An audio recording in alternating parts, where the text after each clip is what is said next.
যেতে পারবো না। এই বিশ্বাস নিয়ে তুমি যখন অগ্রসর হবা, তো সর্বশেষ যে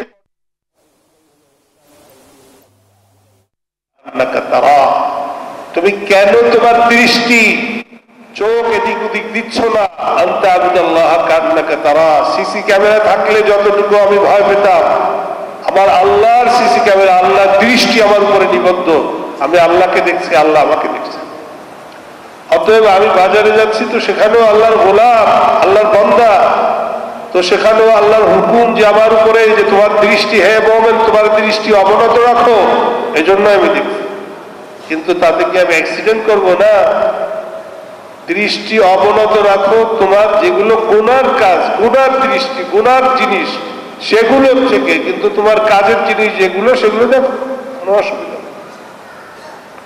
তো যখন আমার ভিতরে এই অনুভূতি জাগ্রত হবে যে আমি শুধু মসজিদে আল্লাহর গোলাম না, আমি হাটে ঘাটে বাজারে সৌরজগতে যদি যাই, শুধু পৃথিবীর কোনো দেশে নয়, যদি আমরা সৌরজগতে চলে যাই, সৌরজগতের উপরে যদি আসমান ভেদ করে যেতে পারতাম, আল্লাহ তাবারক ওয়া তাআলা বলছেন কোরআনের ভিতরে, ইয়া মাশারাল জিন্নি ওয়াল ইনসি ইন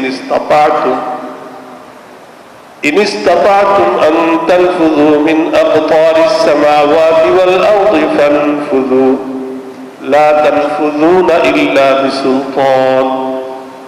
জিন এবং মানব জাতিকে আল্লাহ তাবারক ওয়া তাআলা দাওয়াত দিয়েছেন, এর ভিতরে মানুষও যে উপরে ঊর্ধ্বগতি তার পক্ষে সম্ভব, এটা কিন্তু এর ভিতরে আছে।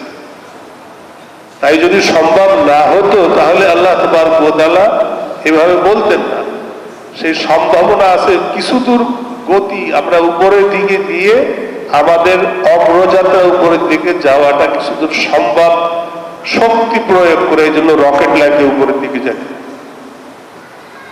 সবচেয়ে ঊর্ধ্বগতিতে যাওয়ার যে সবচেয়ে সর্বোচ্চ শক্তি, সেটাই হলো রকেট। বিরাট বড় জ্বালানি খরচ করে রকেটের গতি দিয়ে একটা পর্যায়ে চলে গেলে সেখান থেকে আস্তে আস্তে এমনিতেই চলে যায় মধ্যাকর্ষণের পরবর্তী স্থান।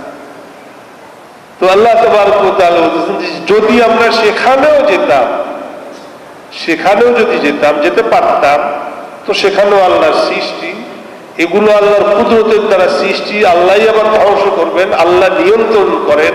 এটা এমনিতে থাকে না।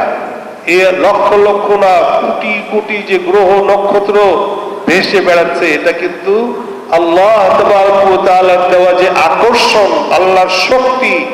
যালিকা তাকদীরুল আজিজুল আলীম। আল্লাহ মানুষ সামান্য একটু যদি এই যে কম্পিউটারের মাধ্যমে যে বিভিন্ন ধরনের রুট এটাকে নির্দিষ্ট করে, তাতে কত কষ্ট কম্পিউটারের মাধ্যমে করে, যে প্লেন কোন দিক দিয়ে কোথায় যাবে, কোথায় চলবে, কিভাবে চলবে, এটার একটা রুট আছে, আন্দাজে চলে না। সারা দুনিয়ার সঙ্গে লিঙ্ক আছে, সম্পর্ক আছে। যদি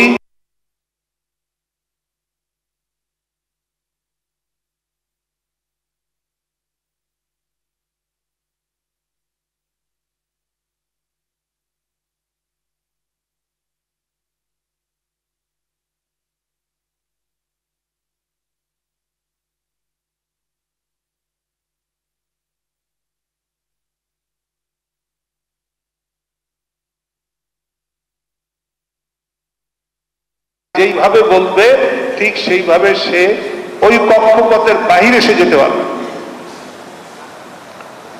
তো আল্লাহ তাবারক ওয়া তাআলা সেই আজিমুশ শান কুদরতওয়ালা রব, তার উপরে বিশ্বাস রেখে যখন আমার ভিতরে সেই ইয়াকিন পয়দা হবে, সেই ইহসানি কাইফিয়ত পয়দা হবে, কিসের মাধ্যমে? এই আমলের মাধ্যমে।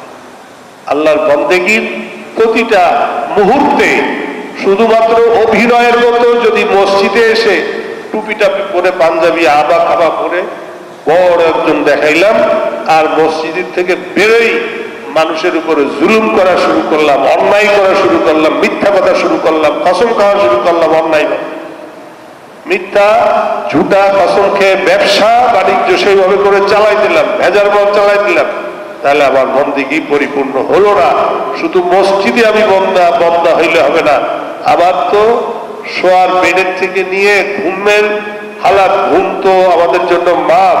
ঘুমাবো আল্লাহর নামে, ওই পর্যন্ত যেন স্থির করলাম, আবার জাগ্রত হব মৃত্যুর মতো, সেই মৃত্যু দিয়ে যেন আমাদেরকে আল্লাহ শান্ত রাখতেছে, শান্তি দিচ্ছে যে আবার জাগবো আল্লাহ তোমার নামে। সেইভাবে করে দোয়া করে আমরা আবার পুনরুজ্জীবিত হই যেন মনে হয়, সেই দোয়াই আল্লাহ নবী শিখিয়েছেন। তারপরে আবার ঘুমের অবস্থাতে, ঘুম অবস্থাতে আমাদের উপরে হুকুম আহকাম থাকে না, এখন তো মৃত্যুর মতো।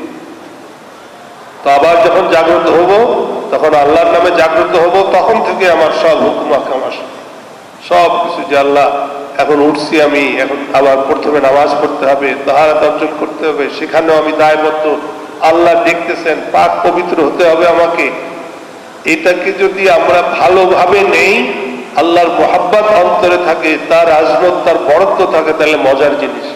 আর যদি মনে করি যে হায় হায় নাউজুবিল্লাহ, অন্যদের কত আরাম, যা করুক কিছুই করা লাগে না, অজুও লাগে না, গোসলও লাগে না, পানি খরচ করলো না করলো কিছুই লাগে না, পাক পবিত্রতা লাগে না, তো ভারী আর নাউজুবিল্লাহ। তো এই জন্য এটা আল্লাহ তাবারক ওয়া তাআলার পক্ষ থেকে আমাদেরকে সর্বোপরি নেয়ামত, সর্বশ্রেষ্ঠ মানব জাতিকে আল্লাহ সর্বশ্রেষ্ঠ সবকিছু দিয়েছে।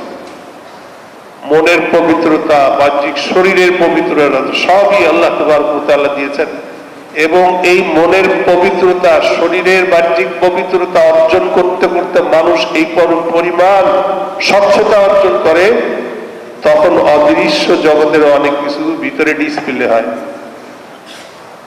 যেমন যেমন ওই যে ছোট্ট একটা যন্ত্র দিয়ে বিভিন্ন জিনিস দেখে, যে আমরা যা দেখি না, আপনিও যদি আপনি দেখেন, ওইটার দিকে তাকান, তাহলে দেখবেন যে এই দইয়ের ভিতরে কি কি আছে, হাঁটতেছে, কোনোটা ব্যাকটেরিয়া আছে, কোনোটা অমুক আছে তমুক আছে, সবকিছু দেখা যাবে। ওই চোখ আল্লাহ তাবারক ওয়া তাআলা দান করেন, দিলের ভিতরে ডিসপ্লে হয়। এই যে বুজুর্গানে কেরামরা দেখেন অনেক কিছু, কি হচ্ছে, কি হবে বা হয়ে গেছে, সেগুলো অনেক সময় ভেসে ওঠে। এগুলো ওনারা অর্জন করতে চান না, কিন্তু ভেসে ওঠে। অনেক সময় বলে ফেলে যে এ তো কিছুক্ষণ পরে দুনিয়ায় থাকবে না, বলে না, এরকম শুনছি না আমরা অনেক বুজুর্গানে কেরাম। তো এই অর্জন করতে করতে, স্বচ্ছতা অর্জন করার পরে মানুষের ভিতরে ওই অবস্থা হয়। এবং ইস্তেগরাকি কাইফিয়ত, যে একেবারে নামাজের ভেতরে ডুবে যাওয়া, একটা হলো বাহ্যিক খুশু হুজু, সেটা সকলের জন্য সম্ভব আল্লাহর রহমতে, এজন্যই আল্লাহর নির্দেশ। কিন্তু আরেকটা হলো যে এমন অবস্থা যে পায়ে তীর লাগছে, তো নামাজের ভিতরে সেই তীর খোলা হচ্ছে, টেরও পায় না। এমন অবস্থা যে পাশে ওই বিরাট বড় একটা কিছু ভেঙে পড়ে গেছে, বিকট শব্দ হয়েছে, মানুষ আশপাশে সবাই একত্রিত জমা হয়ে গেছে, কিন্তু উনি যে নামাজের ভেতরে আছে, ওরা নিজের খবরই নেই যে পাশে কি পড়লো না পড়লো। এটাকে বলে ডুবে যাওয়া, ইস্তেগরাকি কাইফি অবস্থা বলা হয়।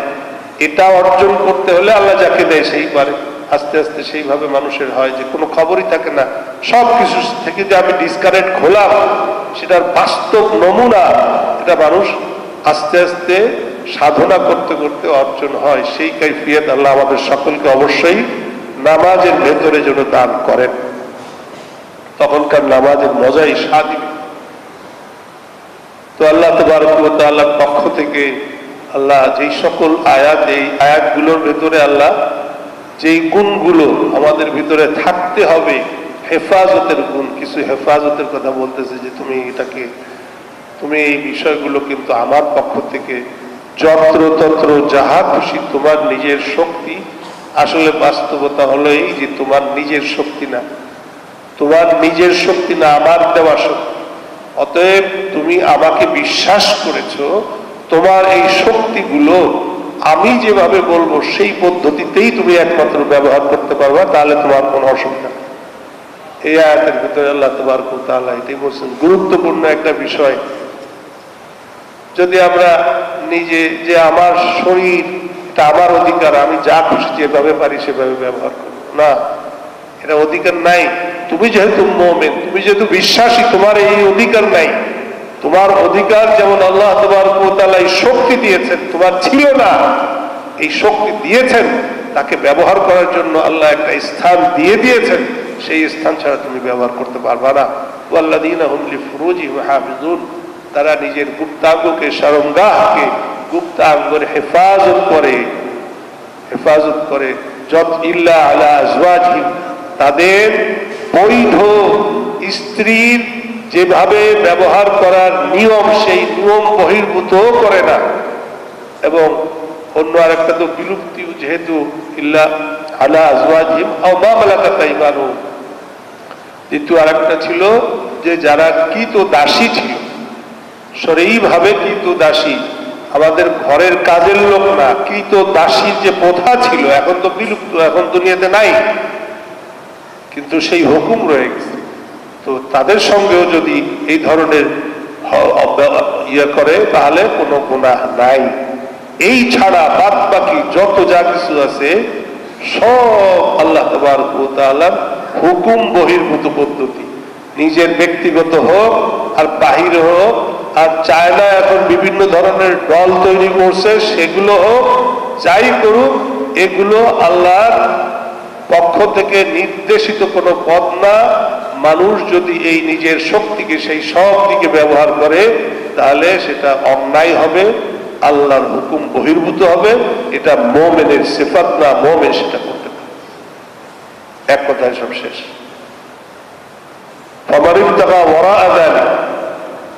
এই পদ্ধতি ছাড়া, এই দুই জায়গা ছাড়া তুমি অন্য যেখানেই যাবা তার জন্য জায়েজ নাই। কার জন্য? মুমিনের জন্য। আর আপনি বলবেন ইউরোপিয়ান, অমুক রুপিয়ান, সে যা করে করুক, সে তো তাদের তো বিষয় না। আপনি মুমিন, আপনাকে আল্লাহ বলছে। আপনি মুমিন, আপনাকে আল্লাহ বলছে। আমি মুমিন, আমাকে আল্লাহ বলছে। মুমিনিন যদি আমি ইমানদার হই তার জন্য, ইমানদার ছাড়া তাদের জন্য না।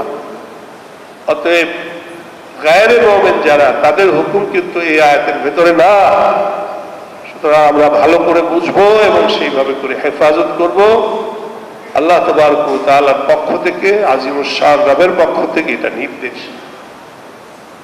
এই সব কিছু পরে শেষ আবার সেই ওয়াল্লাযীনা হুম আলা সালাতিহিম ইউহাফিজুন। নামাজের যেহেতু গুরুত্ব সবচেয়ে বেশি ঈমানের পরে, এজন্য সর্বপ্রথম সর্বোচ্চ নামাজের স্তর খুশু, সেটাকে আল্লাহ তাবারক ওয়া তাআলা বর্ণনা দিয়েছেন বা চেয়েছেন।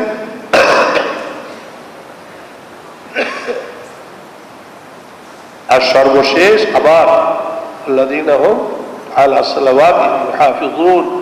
নামাজের মুহাফাজত, নামাজের হেফাজত করার অর্থ হলো যথা সময়ে, ফজর পড়ে কিন্তু অন্য, এটা হেফাজত হলো যথা সময়ে যথারীতি সেইভাবে করে হুকুম আহকামের সঙ্গে নামাজ আদায় করার, পাবন্দি করা,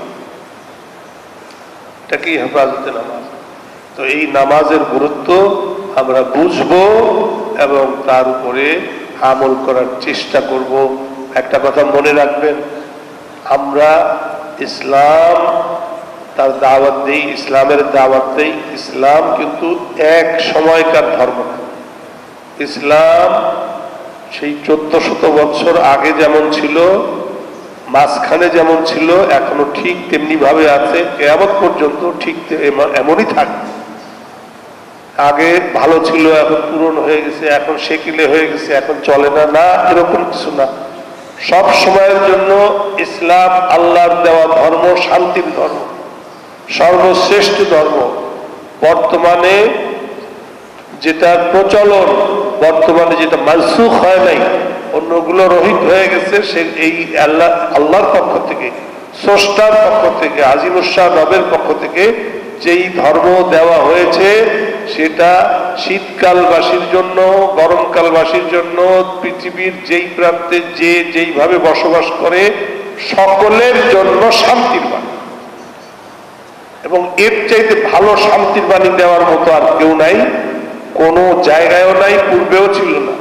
আল্লাহর দেওয়া যত হুকুম আহকাম ছিল অধিকাংশ একমাত্র ওয়াহদানিয়ত ছাড়া বাকি সব মানুষ সব রহিত হয়েছে।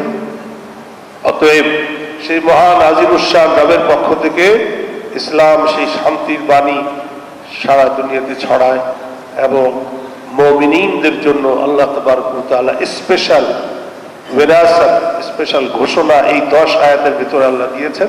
সর্বশেষ উলাইকা হুমুল ওয়ারিসুন। তুমি যদি এইভাবে করে, তোমাকে আমি যেভাবে বললাম এই দায়িত্বগুলো যদি তুমি পালন করো তাহলে তুমি জান্নাতুল ফিরদাউসের ওয়ারিশ হবে। উলাইকা হুমুল ওয়ারিসুন।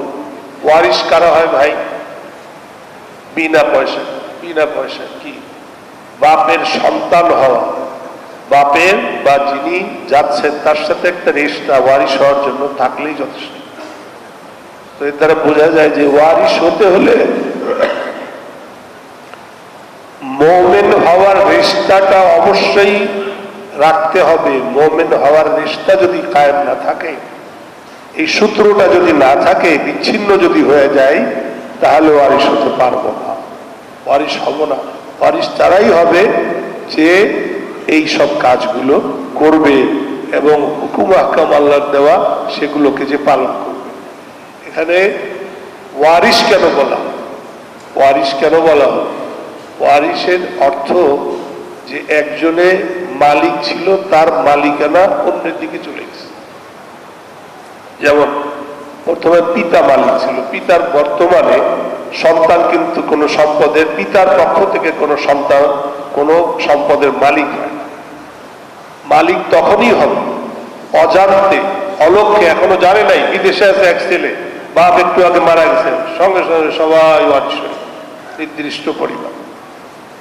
অন্যের জিনিসের উপরে আধিপত্য পাওয়া বা মালিকানা পাওয়া ওয়ারিশ তাকে বলা।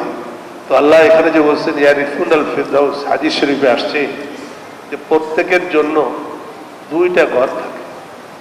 কয়টা ঘর? দুইটা ঘর। একটা হলো জান্নাতে থাকে আর একটা দোজকে থাকে। যখন সে দোজকে চলে যাবে, নাউজুবিল্লাহ, যদি দোজকে চলে যায় তাহলে জান্নাতেরটা খালি হয়ে গেল।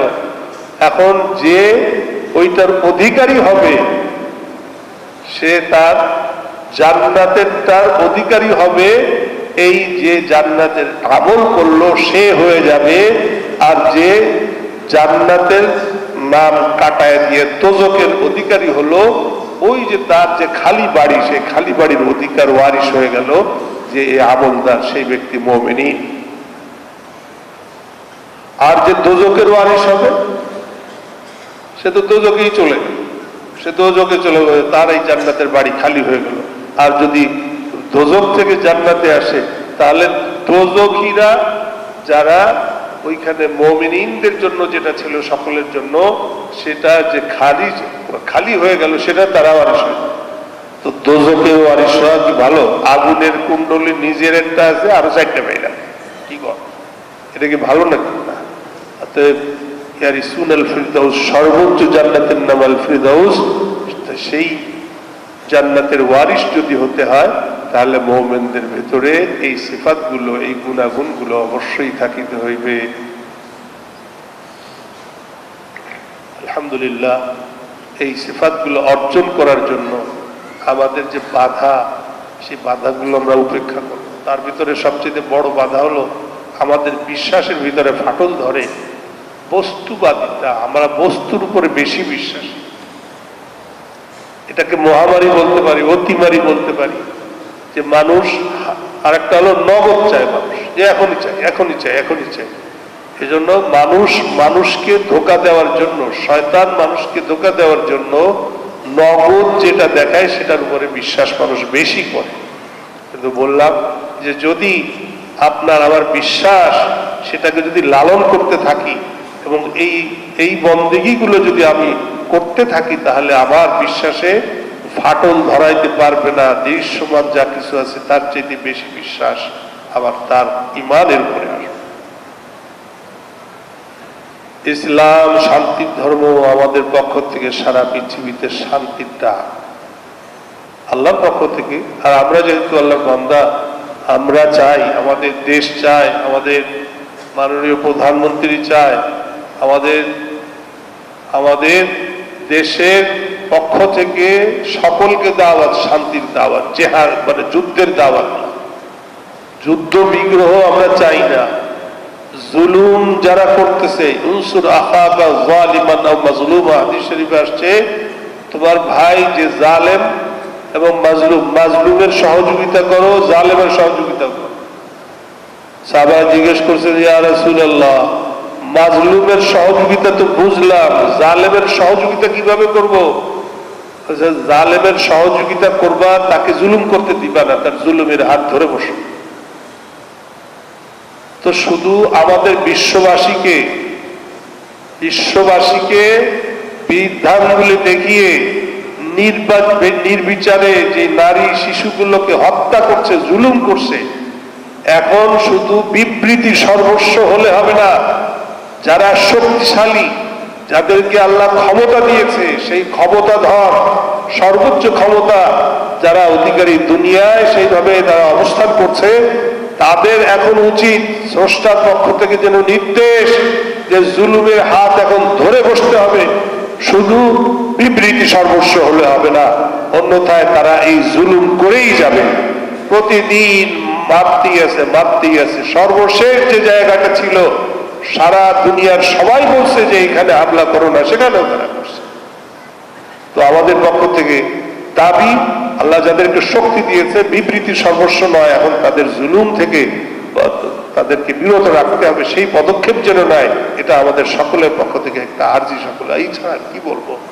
এবং মাজলুমদের পক্ষে দোয়া করি, আর জালেমদের জুলুম যেন তারা বন্ধ করতে পারে, আমরা সেই দোয়া করি, সেই মোনাজাত করি। ব্যক্তিগত দোয়ার ভিতরেও আপনারা করবেন, আমাদের কাছে কিন্তু আর কিছু নাই, আর কি করব। দাবি জানাতে পারি, বলতে পারি এবং দোয়া করতে পারি। সিলাহুল মুমিনের এটা একটা বড় হাতিয়ার, যে আল্লাহর কাছে দোয়া করা, এগুলো কিন্তু লাগে যায় এক এক সময়। আল্লাহ আমাদের সবাইকে তৌফিক দান করেন। যারা আমরা কাবলাল জুমা পড়ি না, কাবলাল জুমা পড়ি। আখির দাওয়ানা আলহামদুলিল্লাহ।